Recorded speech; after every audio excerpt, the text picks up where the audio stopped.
Hey, what's going on, everybody? Appreciate you for tuning in. We're back with another episode of Passion and Precision, and obviously have a co-host here, Jory. Jory, how are you doing tonight? I'm doing pretty all right. I can't complain. Okay, that's good. So, we're gonna get into some interesting topics tonight. I feel like we're gonna kind of have a bit of a somewhat of a change to our format of the show. Hopefully, you like the little switch up. We're gonna definitely dive into some interesting topics. Like I said, we will talk some NBA. We're obviously going to talk some NFL. We've even kind of modified our pick segment at the end as well. So make sure you stay tuned for that. And obviously, we want to hear from you in the chat. So anything we talk about, make sure you go ahead and drop your opinions. Love to hear from you. Love to go back and forth. So without further ado, let's go ahead and get into our first topic. So we're going to talk about the NBA. It's been like a week and a half, 2 weeks or so that the season kind of got underway, and I think we're going to talk about some of our early season observations because there are some things that are standing out to both Jory and myself. So we're going to bring that to you, and you kind of let us know some of your opening week observations from around the league as well. But yeah, Jory, I'm going to let you go ahead and fire off the first one. One, the Clippers are really screwed. Like, you really decided to give Kawhi an extension, and now he's out indefinitely. His knees are acting up because y'all made him play when he's not supposed to be playing, but allegedly. Mhm. Allegedly. They're screwed. Because if you're counting on James Harden night in, night out, and the rest of the gang to get anywhere, nah, it's not gonna happen. And I don't feel bad for them because they let Paul George walk, even though Paul George himself is injured. Another thing I noticed is the Nuggets, they're stuck. They're stuck exactly where they are. They're different and not in a good way. Jamal Murray has been horrible against anybody but the Lakers. Michael Porter Jr. isn't playing necessarily too well. The only one we can say is playing well is Jokic consistently. And Russell Westbrook is doing exactly what I thought he was going to do, be a hindrance. I I do think that's an interesting one because I kind of see where that's coming from. It just looks like they've lost so many bench pieces that now they've reached a point where when Jokic isn't on the court, there isn't like a clear cut guy to handle those minutes and keep production up. I mean, you and I have talked about like Murray since like last postseason, then looking at the Olympics and everything, like he's for whatever reason has taken a step back. Westbrook, I feel like we all were like, what's this going to look like? So far, it's been disastrous with like a few moments where it's like, maybe. And Porter Jr., I say it all the time when I talk about Denver. He is the most important guy to them because he's a gifted scorer. Problem is, he's not that gifted scorer night in and night out. So I definitely follow you on that one. But yeah, I mean, go ahead with your next one. And I will say my Lakers have been a pleasant surprise. Now, my thought on the little sideshow we got going on is completely different. Mm-hmm. But I do like our lineups. I like the fact that they listen to JJ, especially LeBron, because LeBron's older than JJ. Right. I'm glad that they buy in. He's playing more. He's playing him putting Rui. Him playing Rui is more of a baseline cutter is really doing something to me. like for good basketball people, when Rui is on, I'm not talking about whatever the hell that was yesterday. That we're not talking about yesterday. He's played well for most, pretty much all 6 games minus that yet one. They played about 6 games, but you know what I'm saying. Mm-hmm. Yesterday don't count. Even though he I, made me sick, he was I the think only he's starter playing 30 minutes and giving you 3.9 points. mm-hmm. I think he's earned it. He's played well. He's allowed a game where he's not completely on. I do think that baseline thing is something that may be somewhat of a copycat thing, only because I feel like JJ Redick called some Celtics games when they forced Drew Holiday to kind of run that baseline action, and it's Mm-hmm. just something to your offense when you have guys who can drive and look, depending on the team you're facing. A lot of times, that guy who runs that baseline can find an opening. It's just whether or not there's a passer who's willing to give it to him. So I agree. That is a good wrinkle to go to when maybe you're bogged down a little bit just to get some motion. I agree. JJ has so far, he's passed the test. I feel like that's kind of all you could ask for from him. And when he did what Darvin Ham used to get on my nerves about doing, he was trying to use LeBron as run it through LeBron all the time. Mm-hmm. No, like LeBron is 40. Run the offense through Anthony Davis. And Yes. what are we getting? Yep. An engaged Anthony Davis who was actually making a point, making a difference. He had Yeah. dang near 40 the other day. Was that yesterday? That he put up 38?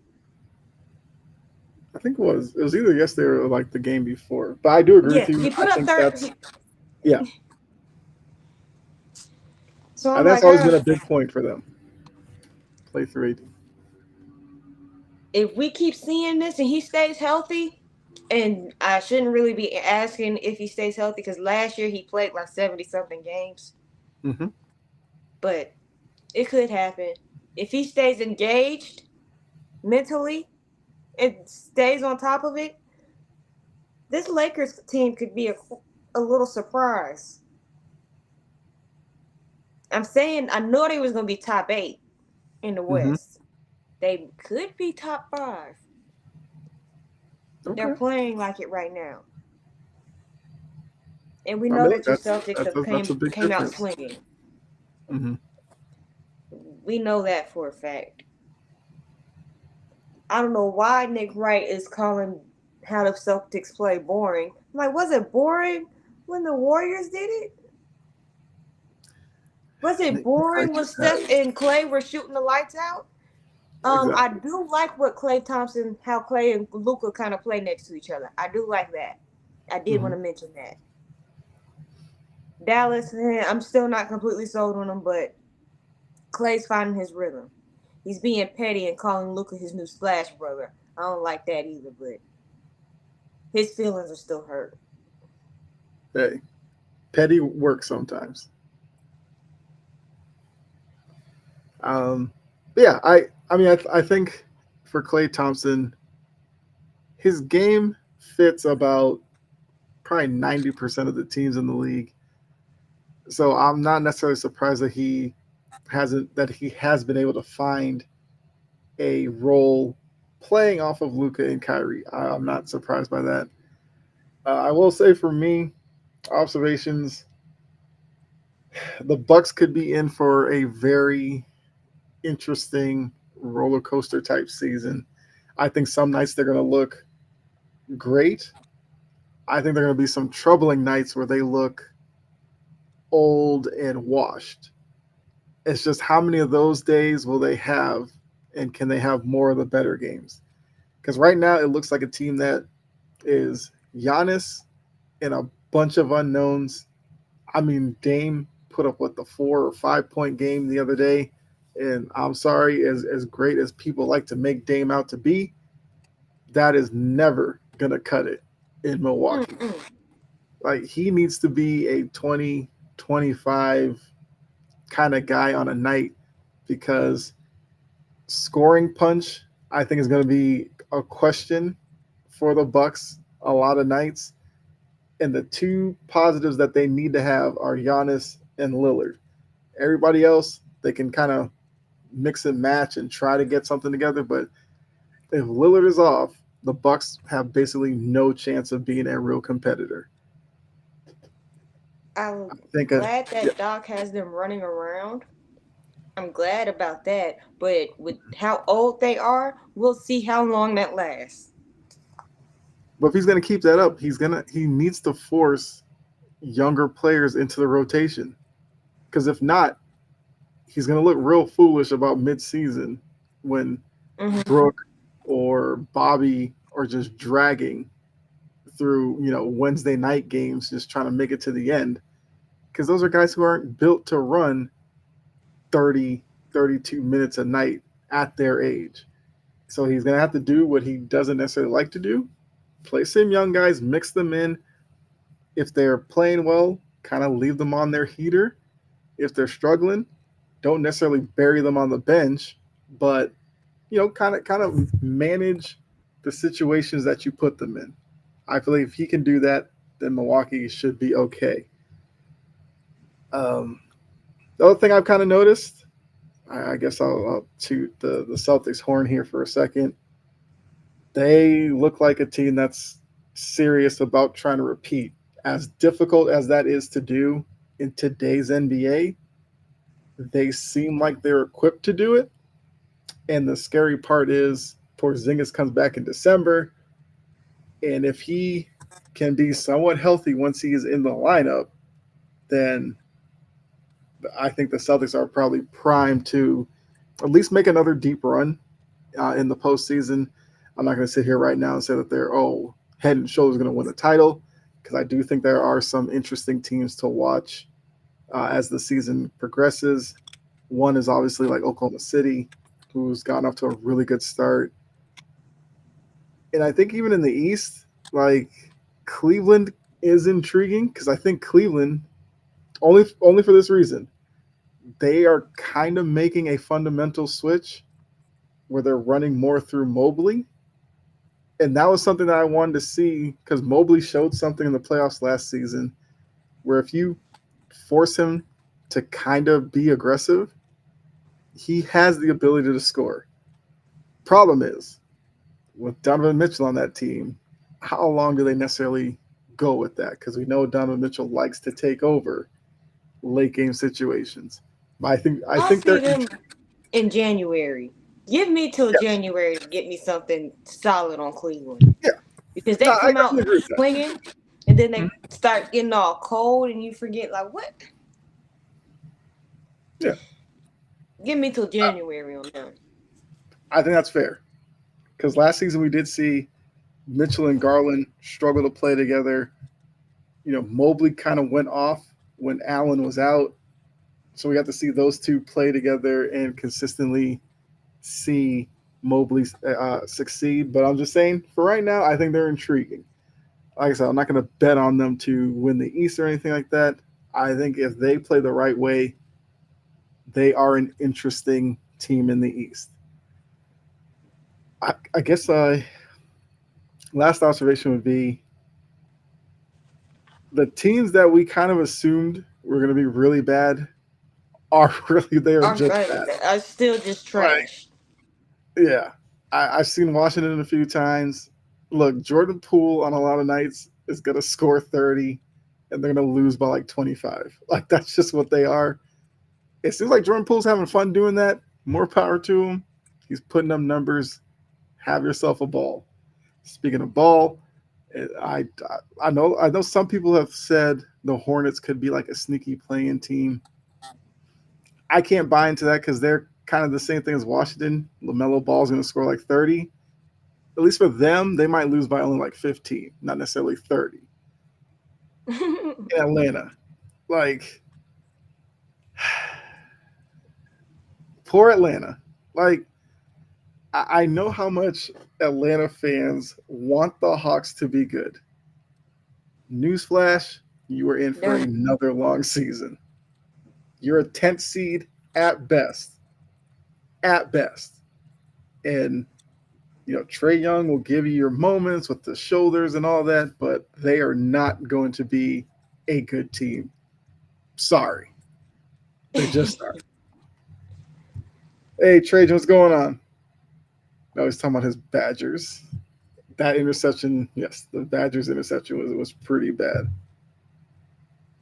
And Trajan's also a Bucks fan who says also the Bucks suck, but still going to the finals. I love the I love the fandom. enthusiasm. Yes.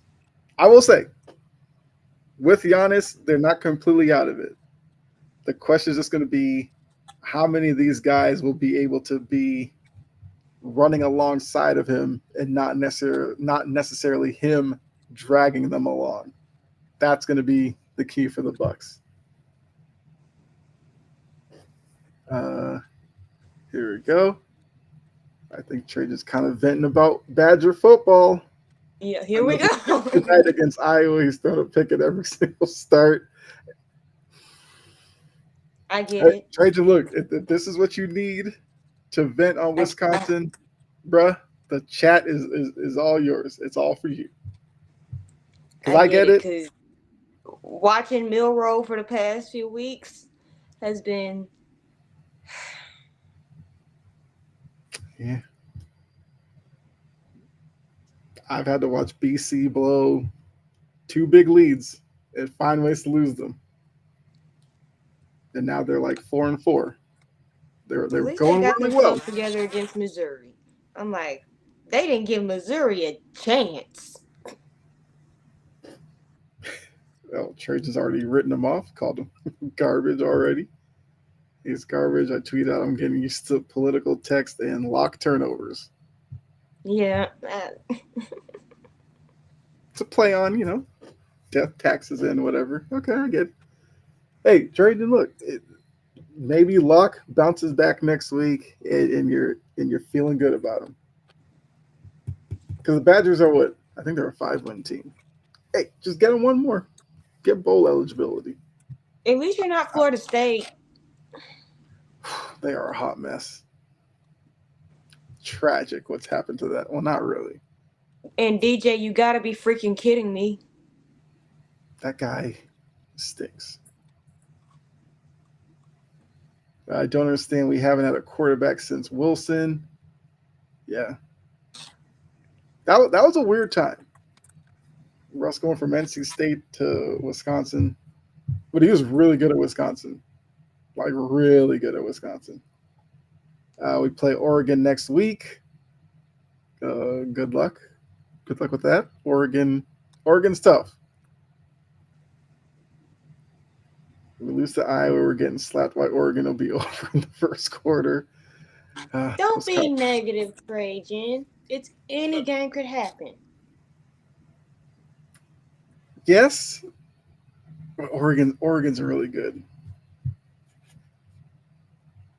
Even though I think Oregon's, Oregon is a little I mean, that Oregon offense is is a little Oregon's as frustrating. advertised. Spread you out, play really fast. That's not going to necessarily that doesn't necessarily play well for Wisconsin. Wisconsin likes slowing it down, dragging them out, fights. That's not Oregon. Oregon just blitzes you with waves of wide receivers and running backs. Wisconsin sports get your hopes up to tear you down every single year. Well, you can look forward to Brewers baseball next year. Tried for the most part being a Georgia-based sports fan. Look, as a former Falcons fan, I had to stop watching that crap. Yeah, The Hawks. Need I say anything else? yeah. The Braves are the best run sports organization we have. Are the Braves. That's it. And Absolutely. maybe Atlanta United. Yeah. Although Atlanta United is probably about to get eliminated by Miami, but hey, they made the We've had playoffs. a championship. Yes. The Falcons Yeah. have Super Bowl and Falcons are allergic to each other. Especially since they blew the one that they were in. Hey, you got Kirk Cousins this year, Mister. You like that? We'll see what Anything happens happens. wild card I round, know. and then Um, yeah. So we were just talking about some NBA opening week observations. Like I said, it's very early on. Some trends are sort of developing, but I think we can move on to our next topic because, like I said, we'll be making more observations for sure. Let's get into some NFL. So something new that we're gonna do. You all know Jory is a Titans fan. I'm a Pats fan. We will be giving you our team reports going into the weekend. Oddly enough, our teams meet this weekend. So what does that mean for next week's show? Who knows? Like I don't know. We'll see. But Jory, we're gonna start with you. Give us the Titans report that we need going into the weekend. the mood is make it stop. I'm tired. I'm. T- it has been a rough season. Will is not gonna play. I'm tired of seeing Mason Rudolph. Like I thought I was tired of seeing Will turn the football over, but I'm tired of looking at Mason Rudolph. I'm just tired at this point. And the special teams, my God, I feel like, in all honesty, the defense is still a top five, top 10, top five defense. The main reason why the scores say the way that they are is because of the special teams. That coach does not know what he's doing. I am tired of just seeing people just.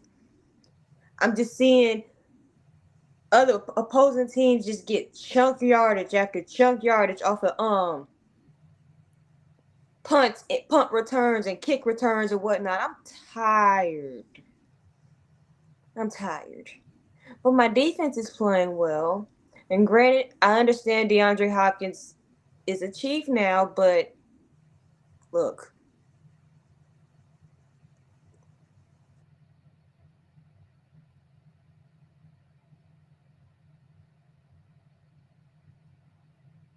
offensive line. Nicholas Petit Frere needs to go ahead and become a fantasy expert full time and stop wasting time on my line. Every time I see him, I cry. Every time. I'm like, because he's always blowing a damn drive, getting a penalty. Skaronski needs to do better too, because he's been getting penalized as well.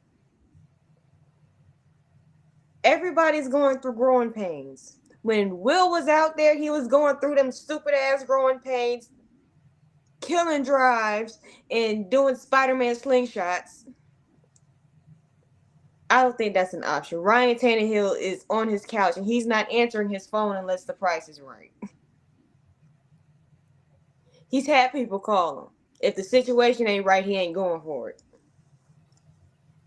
Um, So there is a comment for you. Are you here with Will Levis?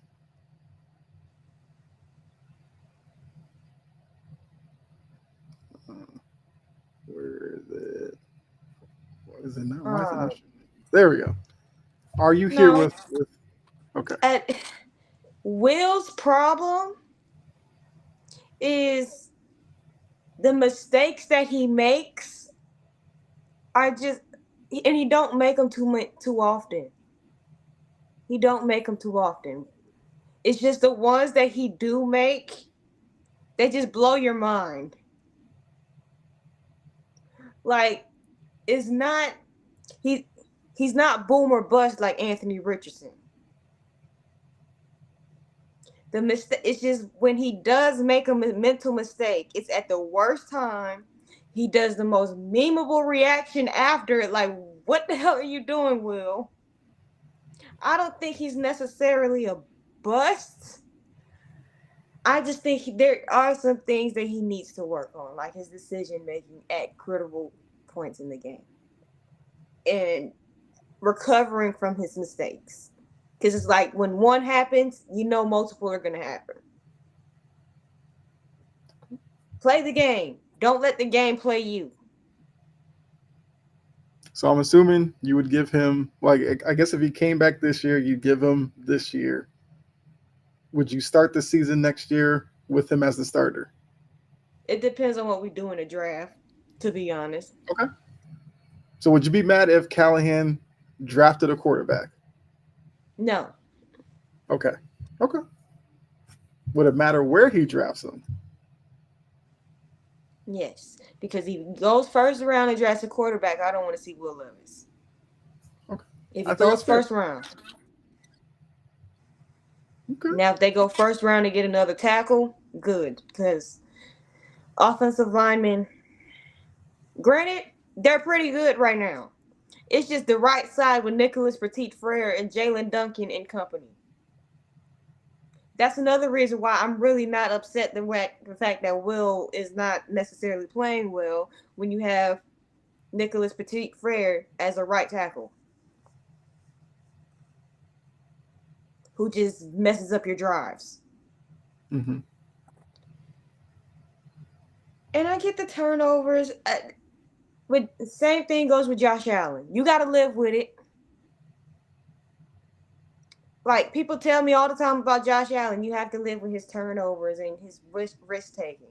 I'm like, I've seen him make some very special plays. I'm talking about Levis. I've seen him do it. I've also seen him make me cry on a play. Like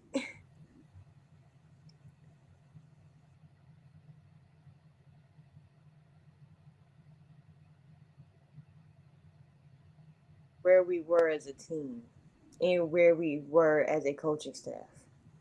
And it's a little ignorant to say that. I believe it's an observation to say in hindsight, but that's how I know you're not paying attention. Green Bay has the quarterback and coaching staff already in place that doesn't have to go through growing pains to develop a backup quarterback. They haven't. They traded him there for that reason. Yeah, if you watch Malik Willis, like he's more decisive. That's the one thing I've seen because I saw him in Tennessee. He would drop back and he would just be like a kid in a candy store, like not knowing what to do, and that's where he got in trouble. Green Bay, when he drops back, he puts that plant foot down. He's making a decision whether he's taking off or he's making a pass. So I think Green Bay gets a lot of credit for that. Absolutely. They have a more established coaching staff. Mine is going through growing pains. This is their first year doing all of this crap. So of course Mm-hmm. he's gonna look better. That is obvious. It's I thought this year would go a little bit better than it has. One, we should have won the Jets game. We should have beat the Colts. And I will say last year, some of these games we would have won had we had eh, the same people from last year.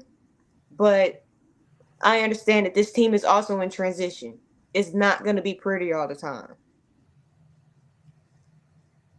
But the special teams, though, that makes me turn off the game at halftime. I'm like, cut this crap out.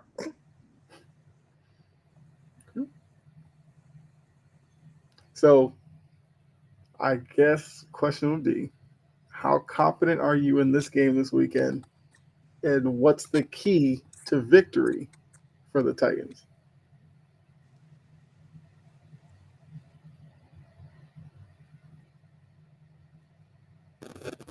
Mess it up. My offensive line the right side needs to let us maintain a drive. Tony Pollard, I'm not worried about him because I'm good. We're pretty good at run blocking. Pass blocking, decent. Again, penalties. And I'm just tired of looking at Mason Rudolph. I know he's capable of making throws. We just need to play a complete game. We do that, we can win this game. I know my defense is going to play a complete game. I'm just not sure about the rest of it. Okay. All right. I feel like look, I feel like that was so that's Jory's Titans report. And obviously, now I'm gonna go ahead and give the other side of it. Like I said, our teams play this week. So let's go ahead get into the Pats report. So for me, look, I'm glad to hear that Drake May has made it through concussion protocol and is slated to start on Sunday. I think that's good for him. It's good for the team, even though Jacoby Brissett played really well last week, got them the win with a few plays downfield. But I just feel like Drake May is just trending in the right direction. Now, what I want to see is his wide receivers not have a case of the drops. Because last week, even though they did win that game early on, it looked ugly because Drake May was putting the ball in perfect position for Patriots wide receivers to make plays, and they were dropping basically everything until later on they started making plays. So I want to see that development. I also think this might be the first week where Javon Baker gets legit reps on offense, and I'm interested to see if there's a moment on the field where we have May with his weapons being Pop Douglas, Baker, Booty. I want to see how those three can coexist on the field, and if Drake May can, especially with Baker, because I do want to see Baker on offense. I think it could be interesting. Now, you did talk about the Titans defense. For a Patriots offensive line that I do think has played a little bit better the past couple of weeks as they kind of kept the same five starting linemen in the lineup. I feel like they're playing a little bit better. Are they great by any stretch of the imagination? No. Are they even average? Might be a stretch, but I think they're playing better. So I want to see what they do against the Titans front seven because they are tough. And then on the flip side, I think Tony Pollard's had a really good season. And at times, the Patriots' rush defense can be a little shaky, especially since Bentley got hurt and was lost for the season. It's like the run defense really took a dip after that. So I need to see them play better against the team in Tennessee that's not going to be afraid to just run the ball. If that's working for them, they will stick with it. So I guess once again the same thing I asked you. Percent chance I get the Patriots this week. I definitely feel better about them with Drake May. I will say that. The O line I will be watching carefully because if they allow May to have time in the pocket, I think May can make some plays, even with his legs. I hope he doesn't take that out of his game because of the one concussion. I just wanted to be a little bit more careful. Plus, that hit from the Jets player was borderline. I do think Drake May slid a little late, but it is what it is. So the key to the game for me is going to be the run defense. I want to see them really focus on the rush lanes, make it harder on Tony Pollard, and force Mason Rudolph to beat them with his arm.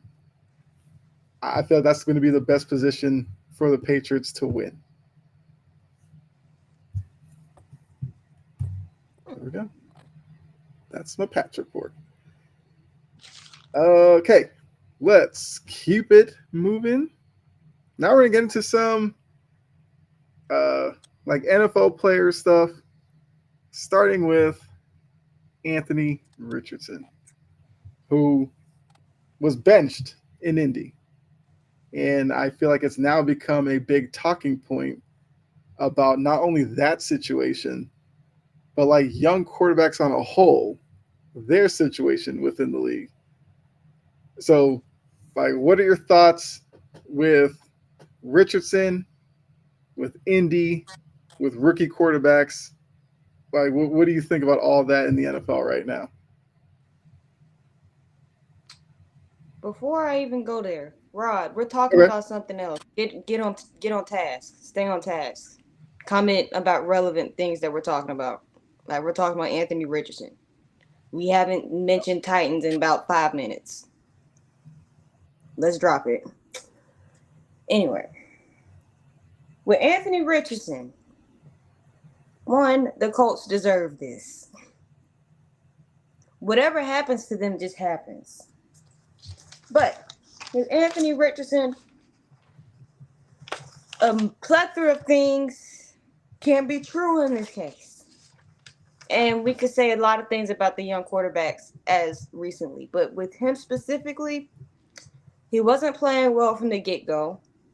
He's wildly inconsistent. He's completing less than 50% of his passes. Also, they drafted him knowing he was a project quarterback. Of course, he's going to look horrible at times.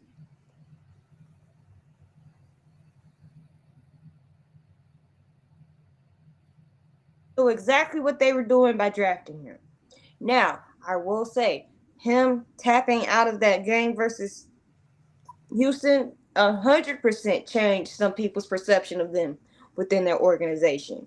And they can't lie and act like everything's all sunshine and rainbows and say that it isn't either. Like it definitely changes. Just some people just won't be open about it. But when it comes to them benching him and starting Joe Flacco, that means they're trying to win something. My biggest question to that is what exactly are you trying to win? A participation trophy? A Pro Bowl ticket? Like, what are we doing? Because they're not a Super Bowl contender. Mm-hmm. They might be able to sneak in the playoffs. But again, the AFC South is proving my prediction. Only one of those teams is getting into the playoffs. And then they already split with Houston. I believe they did. Hold on, I can tell you. They were swept by Houston. Yeah, they've been swept by Houston. They're not winning the division.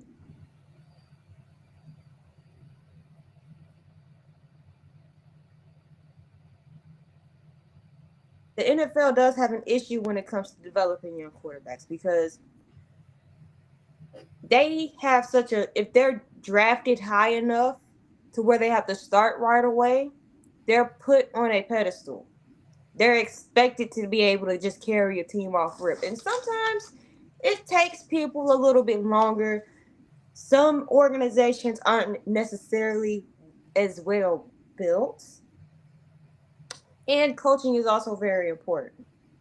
Example, if you go from having a pretty decent quarterback coach and quarterback or offensive coordinator to having a defensive coordinator and special teams coordinator as an offensive coordinator, of course you're going to stunt a young quarterback's development.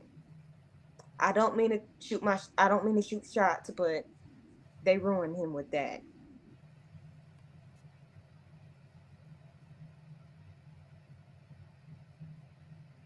Quarterback, your young quarterback with Pro Bowlers and people who've been to Super Bowls and a whole bunch of talent and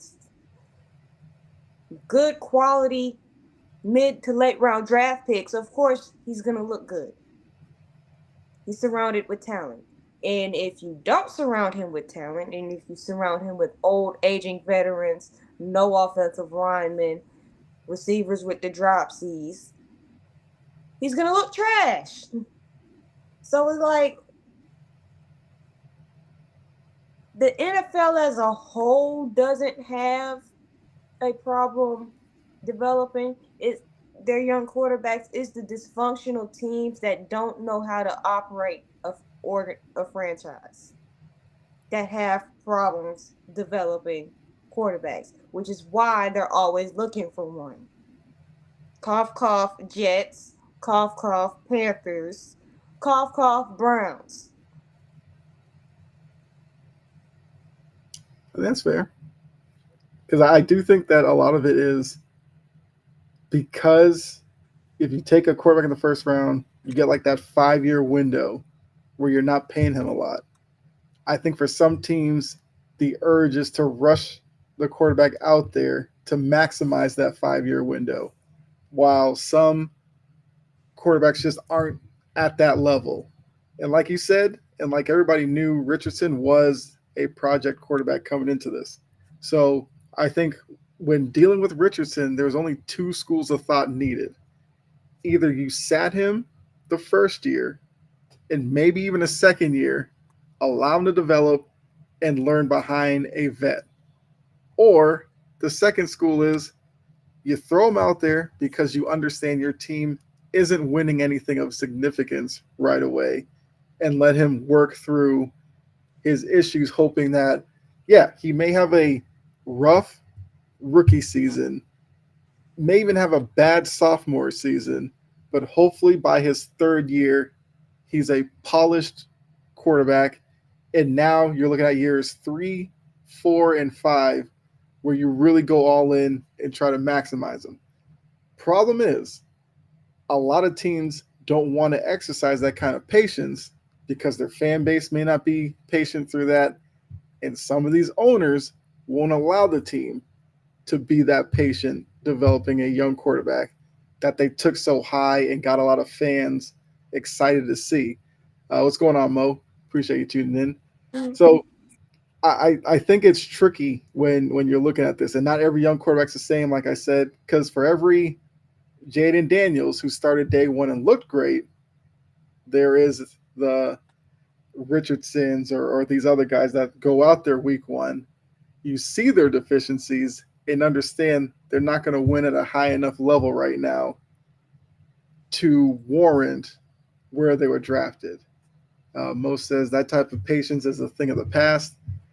Yep. True, and that's one of the unfortunate parts is that there's this need for instant gratification, and like if Richardson hasn't shown that he's good right now, there's going to be some talk about the Colts like cutting ties with him and going back into the draft and getting a new young quarterback, which I doubt they actually do that, but this time with Flacco starting might be either the best thing for Richardson and he actually sits back, watches Flacco, develops that accuracy, the issues that he's had all season, or it completely breaks him. And over the summer, we're hearing rumblings about maybe he wanting out or Indy trying to get out from underneath him. So that's what these next, I don't know, what, 8 or so weeks in the season, that's going to be an interesting part. And even a third one is if Flacco isn't what the Colts expect him to be, will they turn back to Richardson later in the season? And even that itself might be really dangerous to do. Yeah, because you don't want to be flip flopping and playing around with your quarterback. Like if they're gonna stick with Flacco, they better stick with Flacco when he's playing well. Mm-hmm. And we know what he did towards the end of his tenure at Cleveland. He started turning the ball over a lot. He's 40. Of course that's gonna happen. What are we getting from Mr. Aaron Rodgers? Turnovers. Mm-hmm. So they have to stick with him through good Flacco and bad Flacco. Anthony Richardson wasn't that good in college. He barely played in high school. The Colts drafted him that high in the first round knowing that. And now they're looking surprised with egg on their face when Shane Steichen decides to bench him because the moment is clearly too big for him. And he's coming back from injury. So what they're gonna do is definitely what they did with Andrew Luck, which is ruin him, and they deserve it. They deserve it. I mean, look, at least like Luck was seen as a can't miss prospect. Like we said, Richardson is a project. Rod is going on, as he said, had accuracy problems at Florida. College coaches are not developing quarterbacks. And I think there is a little bit of truth to that because when you see like every college quarterback is basically the same, it's a lot of RPO and a lot of scrambling around, which works in college, doesn't necessarily work in the NFL unless you're just crazy athletic. And a lot of these mobile quarterbacks are coming into the league and finding that a lot of these defensive coordinators are smarter than they are in college and will say, okay, you want to run outside the pocket? Well, guess what? We're going to bracket you and force you to stay in the pocket. Now, what are you going to do? And a lot of these quarterbacks get scared. And that's where you see them get out of character and turn the ball over because they're not used to that look from pros. So I do think Rod has a point about college coaches. I mean, look, because college coaches are under the same pressure to win, and they're going to run whatever system works for that college, not necessarily what system prepares that quarterback for the next level. Because at that point, it's the NFL's job to either build a system around him or develop that quarterback into whatever. Mm. So I think it kind of works both ways. But I see what you're saying, Rod, about college coaches because some of these guys are fighting for their own job. Mo said Richardson is a combine baby. That's Ballard's guy. And And this look, is that's what they another get thing. for falling in love with a combine freak.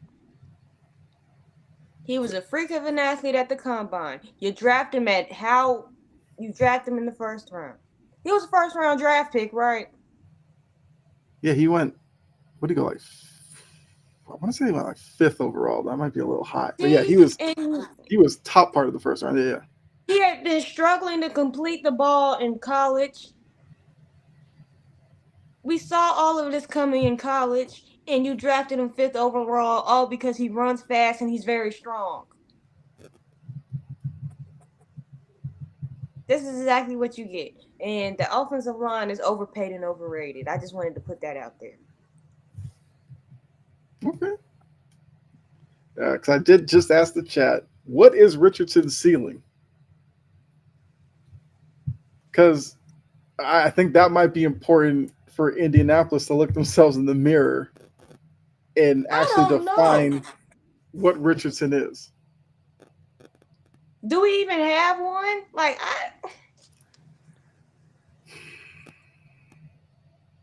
It's Okay, so hard obviously, to. if you see mobile quarterback, you think of Cam, you think Lamar, you think Patrol says Taysom Hill. That means he need to switch positions. He don't need to be a starting quarterback then. Find something else to do. I mean, Taysom Hill's interesting. So maybe if he's Taysom Hill without the versatility, is that good enough?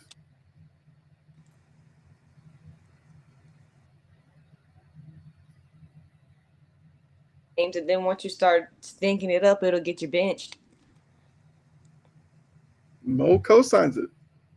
So apparently, the consensus so far is Richardson's going to be Taysom Hill. That means he Yeah, doesn't need to be a starting quarterback. That means he needs to be a tight end and get packages. That means right. he's a bust for where he was drafted. Oh, Ursay stinks. Yeah, I mean that's yeah. For drafting that high to say he's Taysom Hill's not necessarily what you want. Yeah. Wait a minute. So Like, Rod, I think this is a good point where because Rod was saying where college coaches aren't developing them.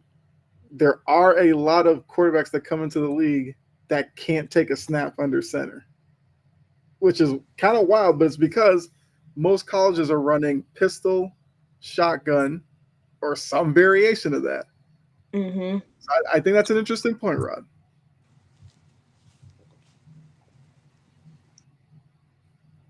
Let's see. Cottrell says he has the versatility, just can't trust him to run your offense every play. And you drafted him fifth overall, and you can't trust him to run your offense every play. Talk about Mr. Mark. Hey, Cottrell's throwing the word out there for Because it's sure. like when you But watch him for where he was play, drafted. it's like when he makes these wow plays, it's like wow. And then it's like, wow, you can't make the basic stuff. Yeah, You make the plays that 90% of people can't make, but you miss the stuff that 90% of people can. yeah. Like, what? I mean, here's his numbers for retrospect. 59 for 133, which I believe that's like 43% completion percentage. That's wild. 958 yards, 4 touchdowns, 7 interceptions, and a rating of 57.2. So is the only one worse than him Deshaun Watson or Will Levis is worse than him? I want to figure that out. Hold on. Okay. I gotta pull my laptop out. I mean, But you can keep talking about with numbers like that, like for Richardson, could Richardson be? I don't even know how comparable they are in terms of height and weight, but remember Logan Thomas was a college quarterback who became a tight end. It was pretty decent. I don't know if Anthony Richardson could make that transformation because I do think Logan Thomas was bigger. Like Logan Thomas was a big guy. if he want to stay in this league, he gonna do whatever it takes. I wonder if that conversation happens in the offseason. Do the Colts go to him and say, would you consider a position change? Just to see what he says. Oh, if they do that, they gonna break him early. Cottrell said, yeah, Logan Thomas was huge. Yeah, because I couldn't remember Anthony Richardson's measurements. I didn't think he was as big as Logan Thomas. Like Logan Thomas was huge. Cottrell said on our show Wednesday that reminds me of the Tebow season when he was in Denver. He can wow you with the big plays, but you have no idea where the ball is going when he throws it. I think that's fair. I mean, Tebow did win a playoff game, which we know is like his career highlight, but I mean, he wasn't a good quarterback. But 59 for 133. And Joe Flacco's numbers 71 for 108. So that's going to be like 69%, 68, 69%. Oh, He it has is Anthony 716 Richardson. yards, 7 touchdowns, 1 interception. 102 rating for Joe Flacco. Let's see. Anthony Richardson, 57.2. The lowest QBR.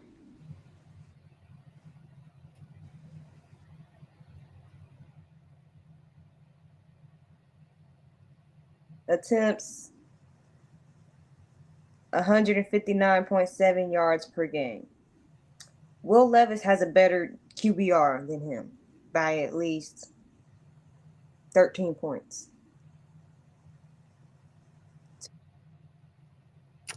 I mean, that definitely says All something. over. You know what's the crazy thing?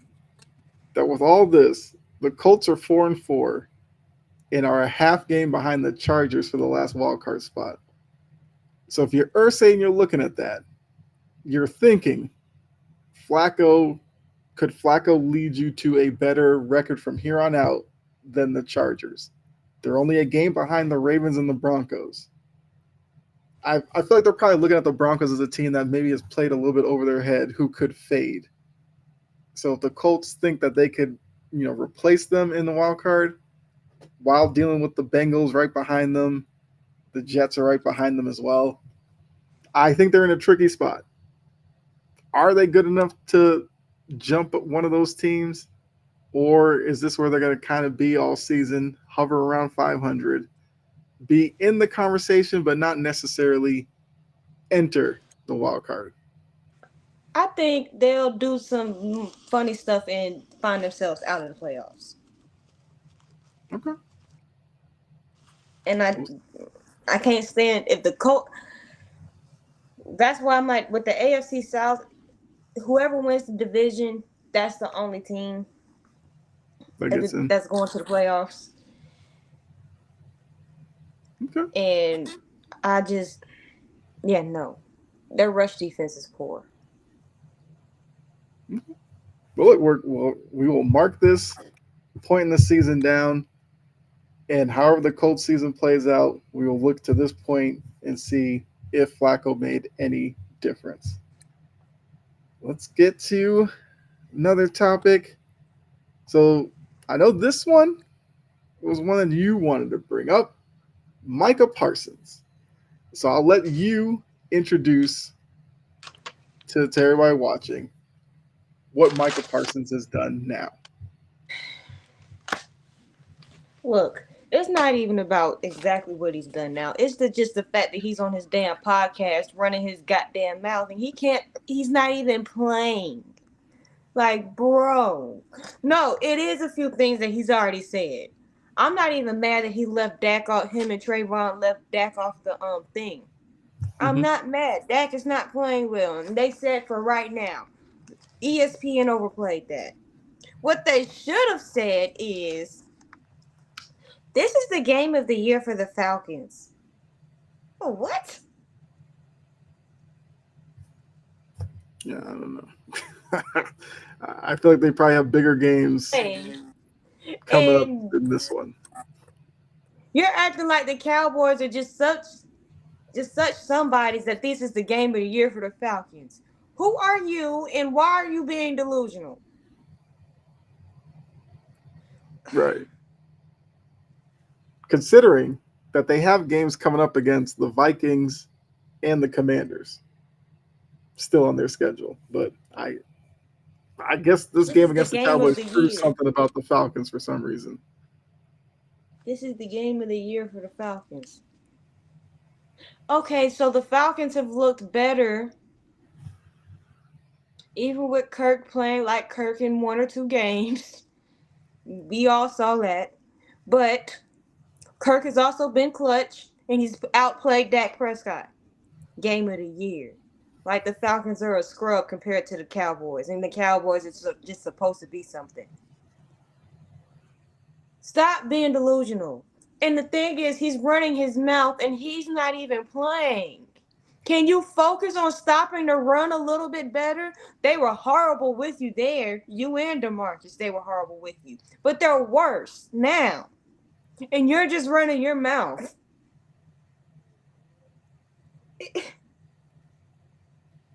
And he gets it from Jerry Jones. I promise you, he gets it from Jerry Jones.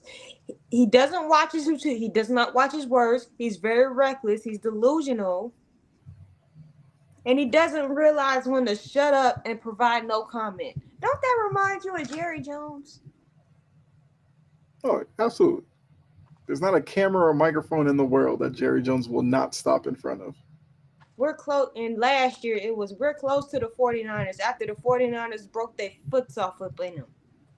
After, and the fact that he's talking, and they went against the 49ers. And still lost. And I don't want to hear about injuries because the 49ers were more injured than the Cowboys were. I don't want to hear about injuries because the Cowboys weren't no good without those players anyway. They weren't no good with them. It didn't make that much of a difference. So what does that tell you about you, Micah? Podcast Parsons, like, come on. And he's delusional. Mind you, the fact that you're injured.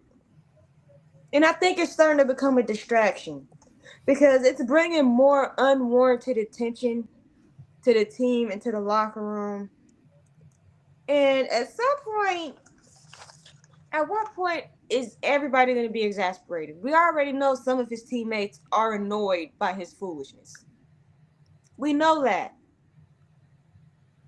But everything he says is either delusional or it turns into a headline. It's going to affect the locker room eventually. I mean, instead of podcasting so much, learn how to stop the run a little bit better. Learn how to. Why do people like to run right at you? Why, Michael? Why? They run right at you. They know the biggest weakness if they want to stop you to run right at you and not to block you. That's yeah. I just looked up the number. They're giving up 155 yards on the ground a game. Like That's that's why they crazy. stink. I'm like, and you have nothing on offense, and man, you have Michael Parsons talking like he's the best thing since sliced bread. If I can run right at you, you're not that good, sweetheart. If I don't have to block you to beat you, you're not that good in that phase. Now, I'm not saying Michael Parsons isn't a good player in general. He just, his mouth just write a whole bunch of checks that his team can't cash, and it gets on my nerve. And I know it's going to keep going because Jerry is not going to say anything about it. Because Jerry is a loose cannon. His self. Michael Parsons is the body of everything that's wrong with the Dallas Cowboys. They're all delusional. Yeah, I mean, look, this weekend, game of the year, as some people are saying, the 3-4 Cowboys face the 5-3 Falcons. There's a chance for the Cowboys to get to 500, which, as bad as their season has been, that would actually be a step in the right direction, just getting to 500. But yeah, there's glaring weaknesses all over that team. Their offense hasn't really been all that explosive most weeks. The run game's been non-existent. I mean, it's kind of unfair, I should say, for your running back room to be Zeke Elliott and Dalvin Cook. Yeah, that would Oh, have been Zeke is great. not playing.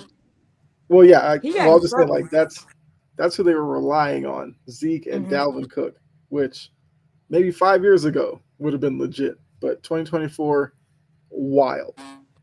I know a lot of people love to bring up the Derrick Henry aspect that they did not want to pursue him, and this is what you're stuck with. Dak has been he's been there. He's been there. That's all you can really say.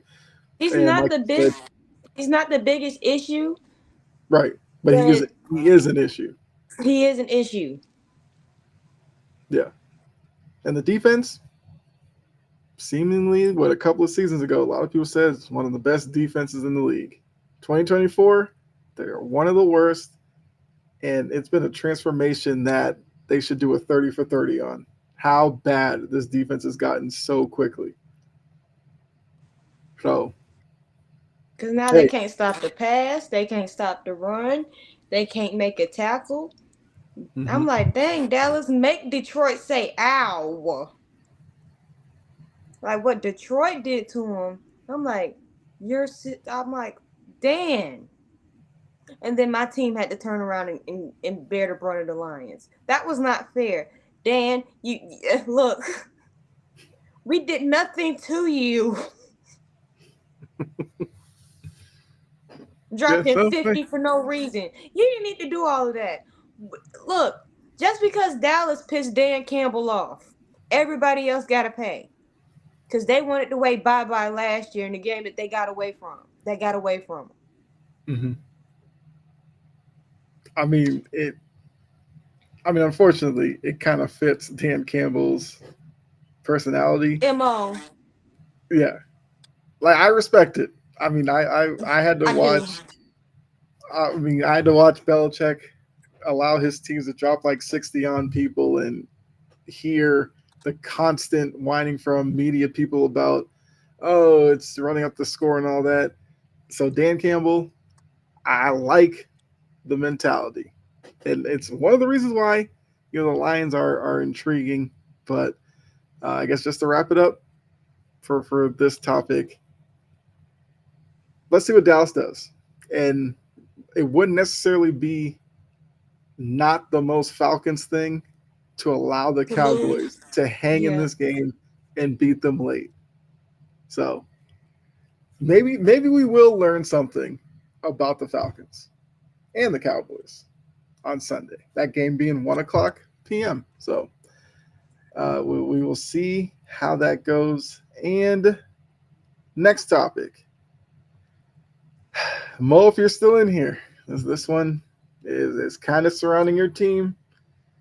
Good old Nick Bosa made some news by his, I guess we'll say his antics the other night when they were talking to Brock Purdy after the game with George Kittle, and he, came in from off screen, rocking his political hat, the MAGA hat, and went to the press conference podium after the fact with a different hat on. Didn't want to talk about it, and as probably was expected, his jersey sales went up. Whatever, because yeah, it's kind of the climate of the world right now.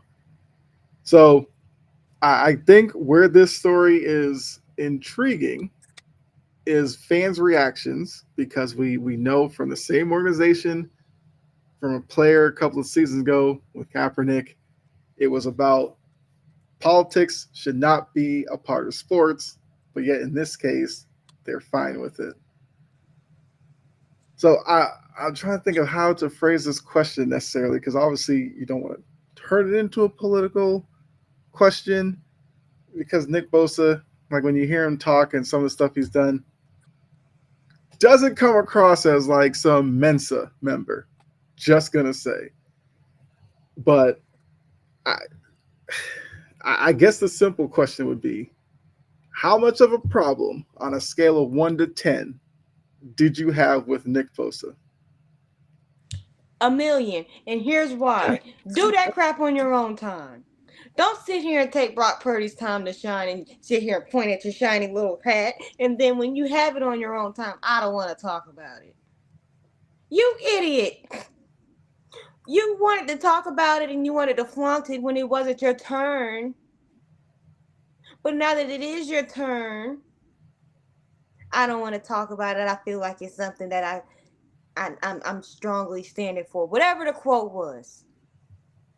Then you have look, LeBron James had they asked him about him endorsing a certain presidential candidate.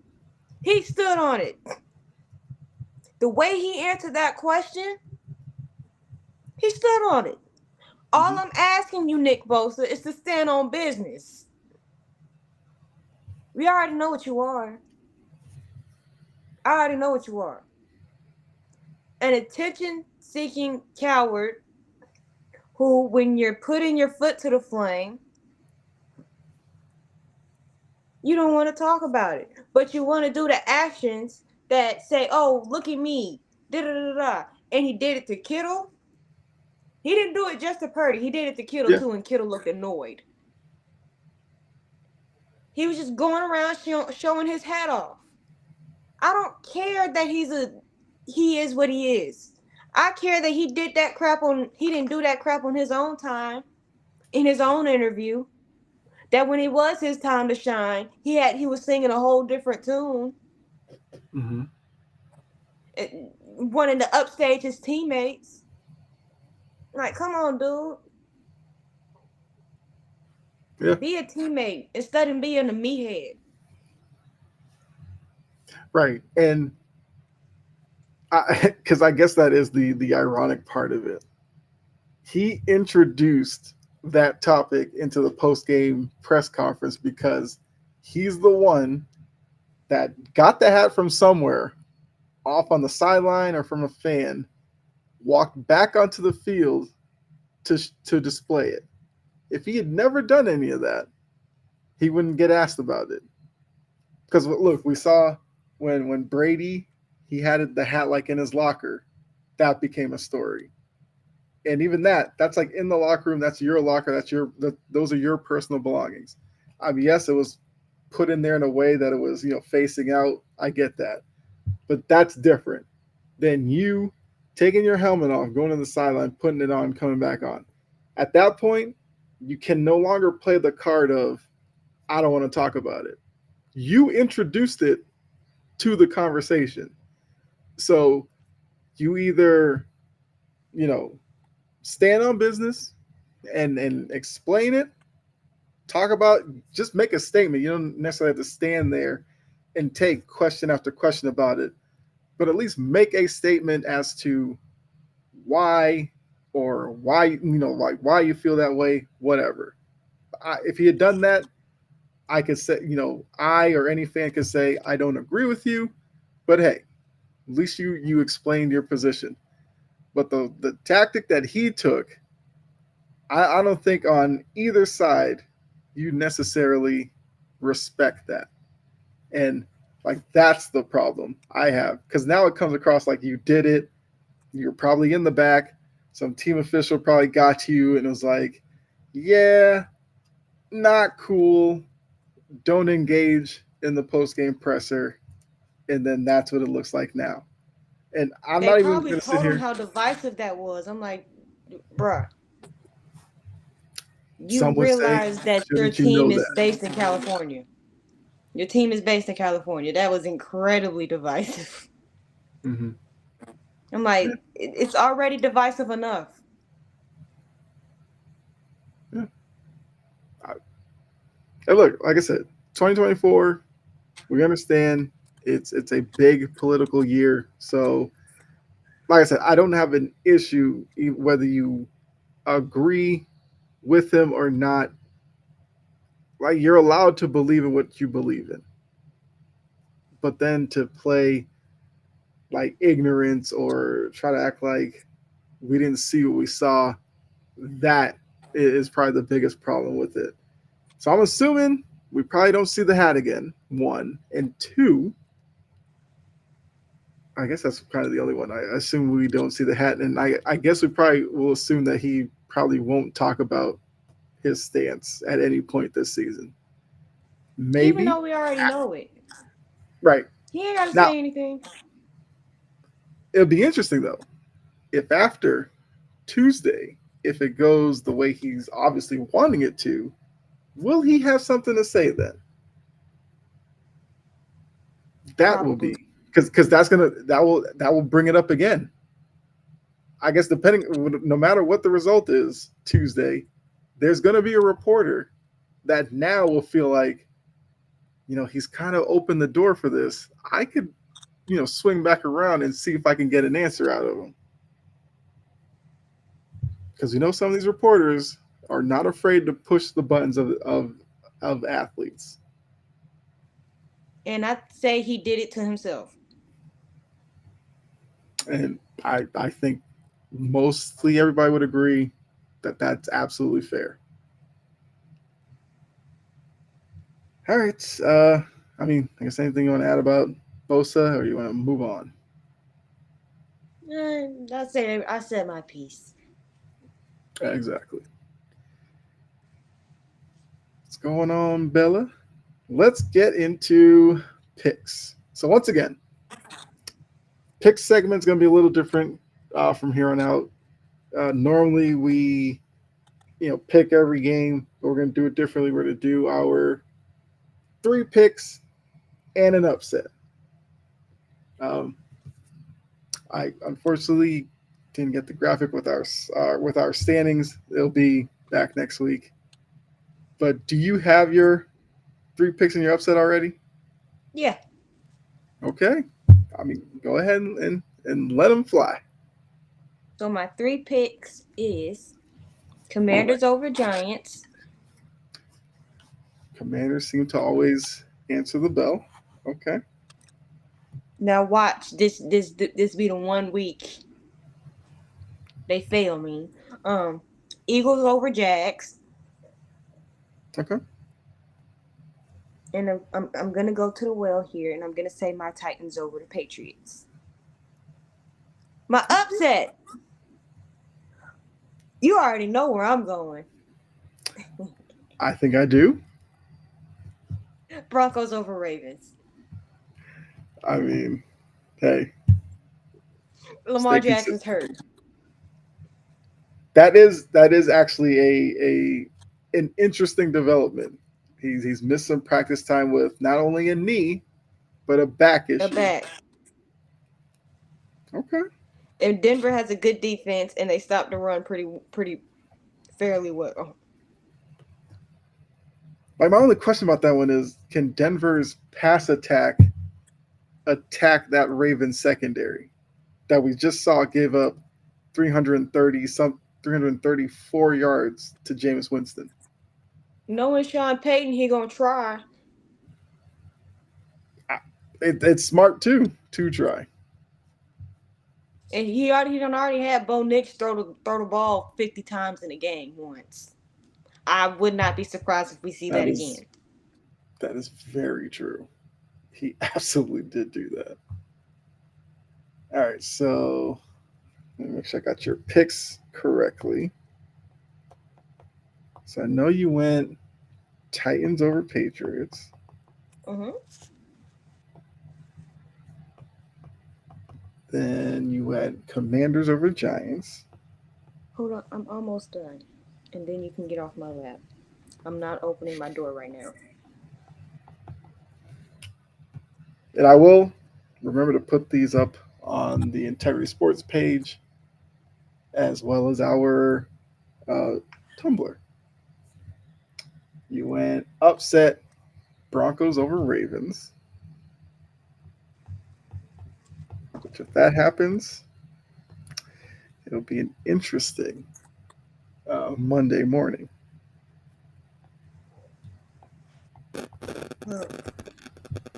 And you took Eagles over the Jags. Okay. Those are four solid picks. All right. So for me, I feel like only because our teams are playing, I was going to pick that game as well. I'm going to take the Patriots over the Titans. I will also go with this is a game that probably people normally wouldn't pick, but I'm going to go ahead and do it. I'm going to take the Lions over the Packers, even though I could see either team winning that one. But I just think that the Lions are going to be really physical, really tough. There are some questions about Jordan Love, which I don't think I've seen an update necessarily on whether or not he's going to play. He's dealing with a groin injury. I know there's been a lot of talk about whether or not you kind of just sit him anyway because they have their bye week coming up. But it's Mm-hmm. tough to do that when you're dealing with a divisional opponent. So I think it'll be interesting to see whether or not Jordan Love plays in that one. Um, I think my third pick is going to be. What did I have here? Okay. I may be wrong with this one, but I'm gonna take the Bengals to get their first home win over the Raiders. They haven't won at home yet. They have not. They are 0-4 at home, which is crazy, but they got to win one at some point. I think the Raiders will make it very tough on them. Like the Bengals are a touchdown favorite. I would not be shocked if this was not a field goal type game. But I'll take the Bengals to finally get that elusive home victory. And then for Yeah, my you better hope upset, that defense don't ham it up. right? But that's also assuming like Minshew will have a great game. He's had some good games. He's had some terrible ones. He's unpredictable, so we don't know. For the upset, I will take.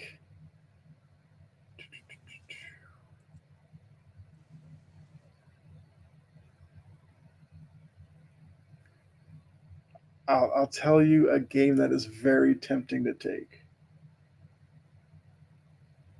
Did you know that the Cardinals are a 2-point favorite over the Bears? Now, I know the Bears just lost in like the worst fashion possible, but the Cardinals are the most unpredictable team in the NFL. Actually, I probably need to stay away from that one. I would too. Look, because it's like looking at thinking about that. I'm like the Bears' defense is Yeah. really is pretty predictable. They're pretty good. They can make Kyler look real small. Mm-hmm. Okay, upset, upset, upset. Let's go.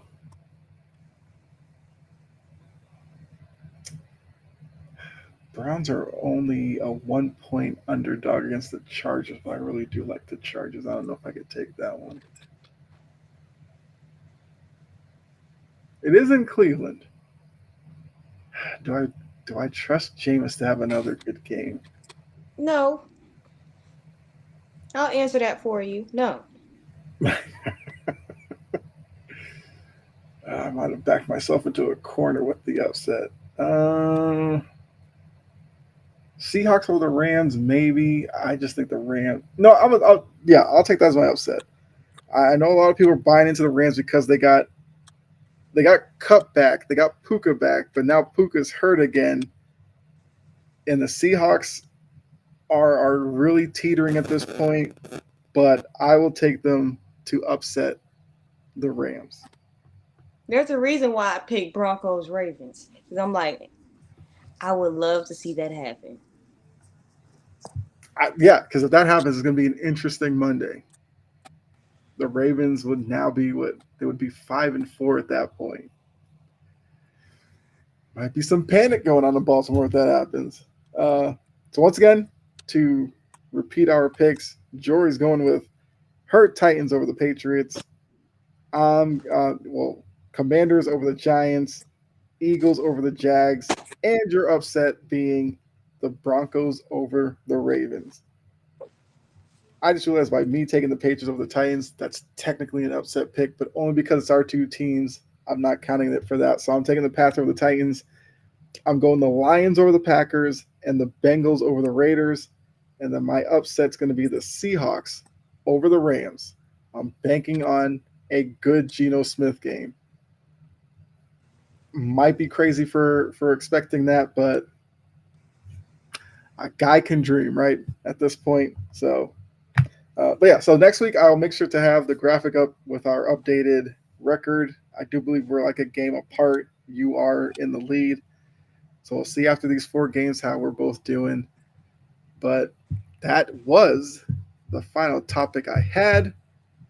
Unless you have anything you want to touch on before we get out of here, or I guess if anybody in the chat had a,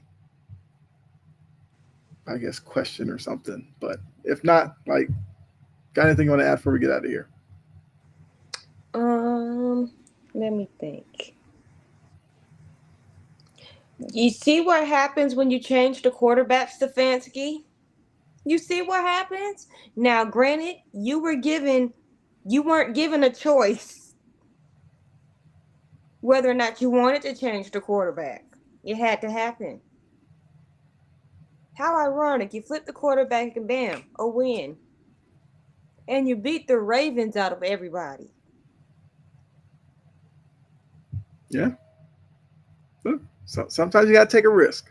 I mean, this wasn't technically a risk because it was forced upon them, but it's probably a sentiment to if you see that the team is floundering, sometimes it's okay to make the unpopular decision because it just may work in your favor. So yeah, I think that's great final words from Jory. I guess for me, I will just say, I think you alluded to this when you were talking about the Lakers. Can we stop the sideshow with Brodny and just let him develop? Can we please do that?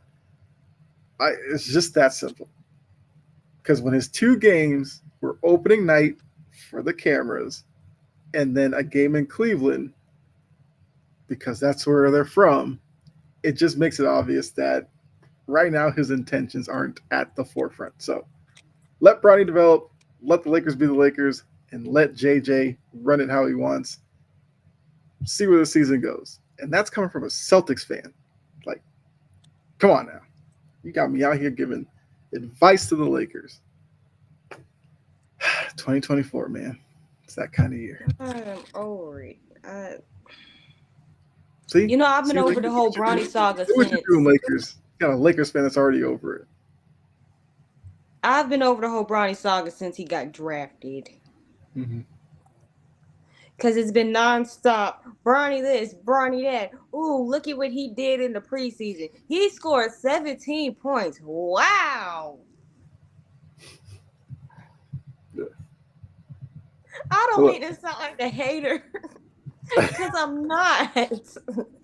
no, you made it. But You made it known that you want the best for him, and right now, this doesn't seem like it's the best for him. it's aggravating. Like you keep putting him in the limelight and he doesn't need to be in the limelight. He needs to Yeah. be developing.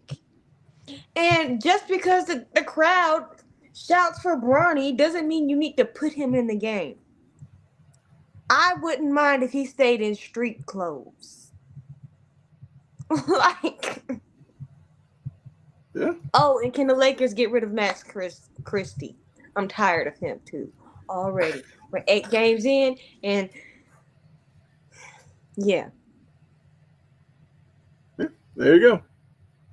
I thought that's a great way to end the show. So make sure you go ahead and give us a like. Appreciate all of you that were in the comments. So give us a like, follow, or subscribe to Integrity Sports Network. Notification bell as well. That way you'll know when not only we go live, but one of the other shows here on the network go live. Like I said, appreciate all of you. For myself and Jory, make sure to check us out on Tumblr for our Tumblr page for content there, and look out for our picks to go up on the integrity page. I think that's everything for you. So, yeah, enjoy the rest of your night. We're out of here. Make sure you come back next week for another edition of the Passion and Precision Podcast. Good night. Enjoy the rest of your weekend. Enjoy the games.